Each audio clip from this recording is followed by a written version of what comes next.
This video is meant to be a loving tribute to the WickedBinge channel. It is in no way meant to be a copy of any of their videos. I hope the people there will understand. Thank you. These are the lousiest circus cars in the world and they're gonna make me rich! Wait a minute here. They're just using the same actor over and over. John Ratzenberger, aka Cliff the eccentric mailman from Cheers, has quite the acting career under his belt. How is he able to keep up a good acting career? Well, take no further look than the Disney branch Pixar, which prides itself on telling very unique and quirky stories, and one of its trademarks is casting Mr. R in many different roles, and I am here to rank his characters and how they stack up morally.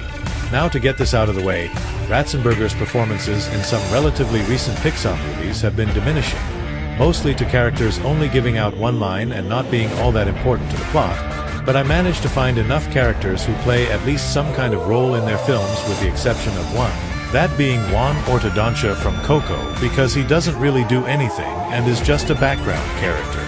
I also won't be counting Ratzenberger's role as Bernard Tuskman in the Pixar show Monsters at Work, because I am more geared to his film roles.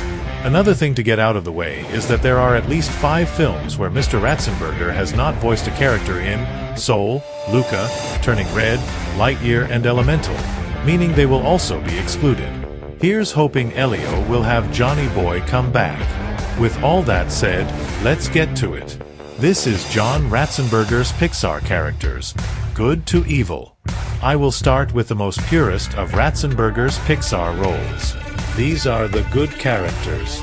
Earning my top spot and the gold medal of good is Monsters Incorporated's Abominable Snowman, or as he prefers to call himself, The adorable snowman or the agreeable snowman. Since I already restricted Monsters at Work from being involved on the list, his appearance there will also not be mentioned.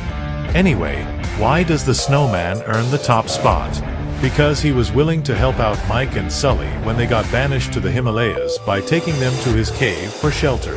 He even provided some necessities to sustain themselves, like his lantern and some yellow snow cones. Don't worry, they're lemon. Now just to recap, he took in 2 random monsters and let them stay in his home just so they wouldn't have to suffer from the bitter cold. If that isn't nice guy material, I don't know what is. The only time I can think he sort of pulls back his kindness is when he gets on Sully's case for wanting to risk the blizzard to get back to the monster world. We as the audience know that Sully is entirely in the right because the human child Boo is currently at the mercy of a couple of unscrupulous monsters, but since the snowman has no frame of reference to that, we do have to see his point in not wanting Sully to risk his life. Though to be fair, Sully did try to tell him that, and if it weren't for Mike interrupting them, the snowman would have been gracious enough to let Sully try and go back to the monster world. I'd also like to give a brief mention to his cameo in Monsters University where he warns the teenage Mike and Sully not to tamper with the mail or they'll be banished, since as a mail supervisor, it is recommended to keep employees, even new ones, in the loop about certain rules to follow. All of these major and minor bits of altruism are why I felt not giving the snowman the gold medal would be a huge disservice. Earning my silver medal of good is Mac from the Cars franchise. Mac is a giant truck whose job is to carry McQueen to his races. Mac earns his spot in the good category because of just how much he puts up with Lightning and his arrogant attitude since at the start of Cars 1, Lightning takes Mac for granted, treating him more like a servant than a companion as he urges Mac to keep on driving with no rest just because Lightning wants to get to California first to beat his rival Chick Hicks. We're driving straight through all night till we get to California. We agreed to it. All night? You can tell that, despite Mac really needing a rest, he is dedicated to his job and is basically Lightning's only friend. This loyalty to Lightning shows when he searches for him after Lightning gets lost in Radiator Springs. After Mac recovers Lightning, he offers to be his pit crew for Lightning's final race of the season. That is until Doc and some of the rest of Radiator Springs show up. If I would have to point out some flaws Mac has, it's that his dedication to his job has made him a bit of a pushover. This is proven when, again, he does what Lightning wants and pushes on to California despite really needing to rest, and when Lightning is found at Radiator Springs, he urges Lightning to get in his trailer since Lightning's agent, Harv, is getting impatient. Hey kid. We gotta go. Ham's going crazy. Mac's role in the rest of the Cars movies is significantly downplayed because he barely contributes to them, only appearing as Lightning's mode of transportation, but is nevertheless as loyal as ever, with his loyalty being the reason why I can't place him lower. The winner of my Bronze Medal of Good is the coincidentally named John from WALL-E. John doesn't really do much in WALL-E, besides being one of the oversized humans in the Axiom who just goes about his day. He is, however, notable for being the very first human WALL-E has any interaction with, as after WALL-E caused John to fall off his mobile chair, WALL-E helps him back up and they exchange names before WALL-E leaves to find Eve. Eventually, John meets and falls for a woman named Mary, another human who has interacted with the title robot. John later ends up saving a bunch of infants when Otto attempts to stop the good guys from bringing the Axiom back to Earth by turning the ship sideways. All of this shows that John is a good person at heart. The reason why I don't put him any higher is because, again, he doesn't do much in the movie since he only has a handful of scenes, so he isn't really given much development beyond his positive but vanilla qualities. In spite of this though, John is still a welcomed addition since he does play a part in WALL-E, despite not being a large part, and has the privilege of being named after the Pixar mascot himself. John. Outside of the podium of good is Up's construction foreman Tom. Much like John, Tom doesn't do much in Up, though unlike John, he only gets one scene. Part of me guesses that Ratzenberger's Pixar characters being sidelined started with this guy. Anyway, from what we can take away from his one scene, it's clear that Tom is a nice guy, and despite Carl's outward annoyance at Tom and his subordinates disturbing him with the construction, it's clear that Tom is just doing his job. Tom, in no small part, doesn't even hold Carl's annoyance against him. The reason why I put him lower, other than the fact he disappears from the movie out of the one scene he is in, is that, even though it was for an understandable reason, Tom does attempt to persuade Carl to move out of his old house as per his employer's request, despite Carl making it clear he has no such desire. I believe I made my position to your boss quite clear. You poured prune juice in his gas tank. Though, Tom is nice enough to help another worker of his after Carl hits him in the head with his cane. To conclude, Tom does establish himself as a nice guy all things considered, but since he doesn't appear again after the start of Up, I can't think of any other reason to put him higher or lower in my ranking. Reaching the end of the good tier is Toy Story's own Ham. Ah yes, who could forget the character who started it all? Ham is basically that one character in a gang who can go either way in terms of morality. He can be a fun friend in one scene or a cynical fair-weather friend in the other. Throughout the first Toy Story, after Woody accidentally knocks Buzz out of the window, Ham is one of the toys to believe he did it on purpose, and any remaining loyalty he had for the cowboy goes up in smoke after he sees Woody carry Buzz's dismembered arm in Sid's room. Oh, that is disgusting. He changes his tune, however, when he sees Woody and Buzz try to get to the moving truck after escaping Sid's house. His now renewed faith in Woody is shown in the second movie when he goes along with Andy's toys to rescue Woody from Al. Though in the third movie, Ham's loyalty to both Woody and Andy are again diminished when he, like the rest of Andy's toys, think Andy tried to throw them away and doesn't believe Woody when he claims otherwise. Again though, he renews his faith in Woody and Andy after finding out the truth and was even willing to spend the rest of his life in the attic as per Andy's wishes if it weren't for Woody suggesting that they be given to Bonnie.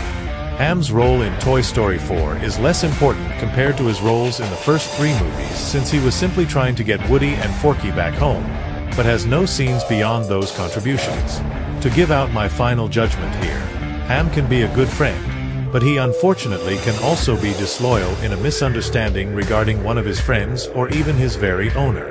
While these flaws don't necessarily make Ham a bad guy, it does make me see that out of all of John Ratzenberger's more good-natured characters, Ham is one of the most flawed out there, though not flawed enough to put him out of the good tier. I have now reached the gray area. This is where any character whose morality is not too bad but not too good either. Earning the top spot in the gray area is a tie between the Silverfish and Bill the Crab from Finding Nemo and Finding Dory respectively. Why am I putting these two together? Well, I think a better question is that why didn't Pixar bring back the silverfish from the first movie and instead deemed it appropriate to create a new character for Ratzenberger to voice? Anyway, to get these guys' personality traits out of the way, the silverfish are a band of random pedestrians who harass Marlin for seemingly upsetting Dory and try to cheer her up by maneuvering themselves into various things, showing that while misguided, they aren't a bad bunch and even help Marlin out for directions when they realize they pegged him all wrong. What you want to do is follow the EAC. That's East Australian Current. Bill, on the other hand, or Other Finn, is a more irritable character as he simply wants to cut the grass on the rock he and his wife live on and is less helpful compared to the silverfish, even acting with total apathy when Dory worries about swimming through the pipes to get out of the open ocean exhibit. I guess the biggest reason why I tied them, other than Ratzenberger playing both, is that they have minor roles in the film. But since they both showed opposing sides in morality, I can't very well put them higher or lower than the gray area. Mustafa the waiter from Ratatouille is next. Mustafa is actually one of Ratzenberger's more active roles, despite not being that involved in the film, since a waiter is important to a restaurant. In terms of personality, Mustafa is shown to be a little nervous when doing his job, seemingly out of a desire to please both the customers and his superiors in the kitchen. Mustafa is also shown to be very excitable whether the situation is good or bad, like arguing with Skinner when the customers want a new dish or bursting into the kitchen with excitement after the customers express their love for the new dish. Say love it! I was already asking about it. About linguine. What puts him this low on the list, however, is that he quits alongside a majority of the Gusteau kitchen staff after Linguini reveals the truth about Remy controlling him to make the food. Whether or not he is hurt by the deception or thinking that Linguini has lost his marbles is never explained, but I should dock him some points for quitting his job, especially on the night an important food critic, Anton Ego, comes to the restaurant. Mustafa doesn't seem like a bad guy, it's just that he doesn't show a lot of altruism to make me consider putting him higher.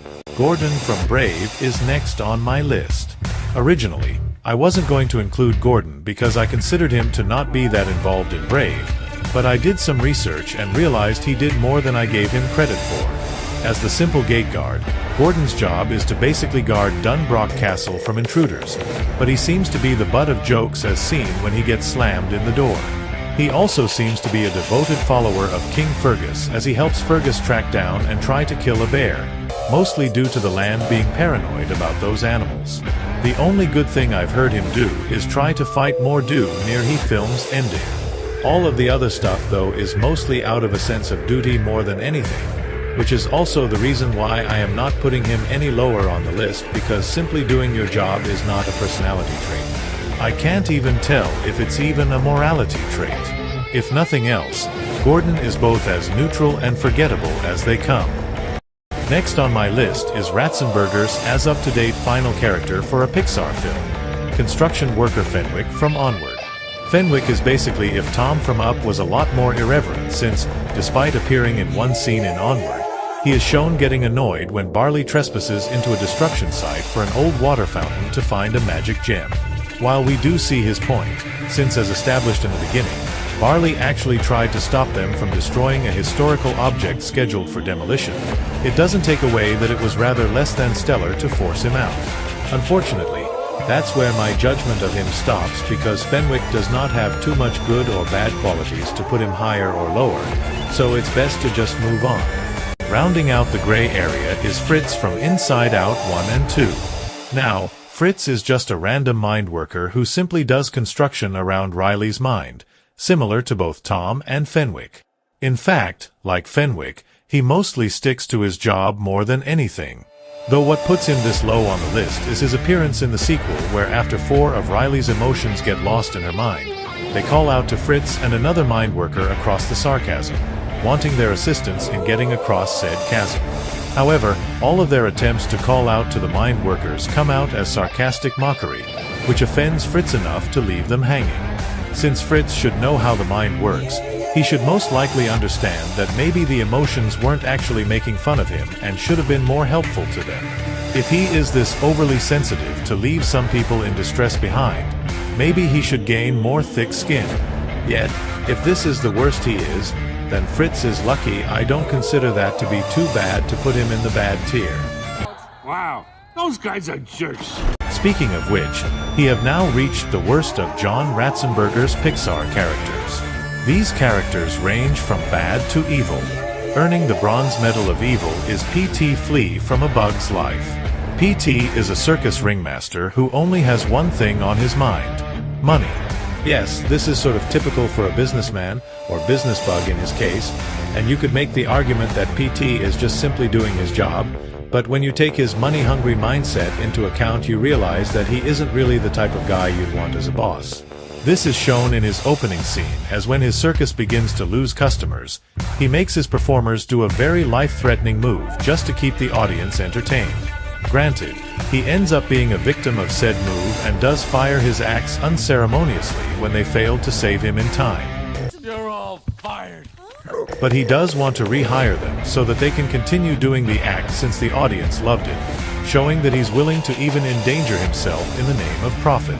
Beyond that, P.T. is shown to also be apathetic at best and reckless at worst. When he comes to find his performers in the ant colony later on, he unintentionally exposes their ruse as mighty warriors and gets them banished. P.T. fails to show any concern or regret. Tough crowd. Yeah!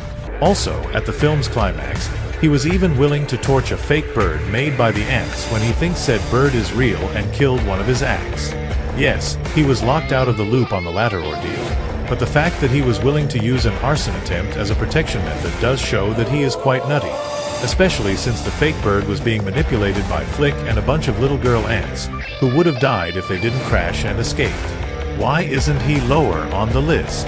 Well, for all this Tiny Tick's bad traits, he does show that he isn't all bad. Like, he was all for banishing Hopper once P.T. is finally clued in to what was happening on Ant Island. He was even willing to let his axe say goodbye to Flick at the end and even shed tears of joy at Atta's coronation.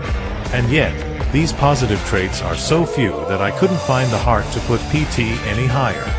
I'm giving the Silver Medal of Evil to the good dinosaurs Earl. Earl is a member of Bubba's pack of velociraptors who steal a herd of oxes from a farming T-Rex family and seems to have a few screws loose regarding his insanity. While Earl is yet another John Ratzenberger role that is sure to fade into obscurity, much like the Good Dinosaur movie itself, let's not turn a blind eye that he does a lot more than, well, all of the construction characters I mentioned. He helps his pack fight off the T-Rexes and Arlo when they come to take back the herd. He proves to be such a mindless killing machine that he was ready and willing to jump and kill Arlo and Spot on sight, despite the fact that they are just children caught up in a bad situation. We kill him! After the T-Rexes and Arlo prove to be too much for the Velociraptors, Earl, alongside Bubba for that matter, bow out of the fight and get out of Dodge before they make the other dinosaurs more angry. This shows that despite being insane, Earl is self-aware enough to know when to back off, not wanting to risk his life even further. Honestly, Earl's one-dimensional craziness as well as his willingness to steal from and murder others pretty much means he earns the Silver Medal of Evil. And finally, the Gold Medal of Evil goes to the Underminer from the Incredibles films. Behold the Underminer! Ah yes, who could forget the very villain at the end of our favorite superhero film that made us wait nearly 14 years to see the Incredibles take down?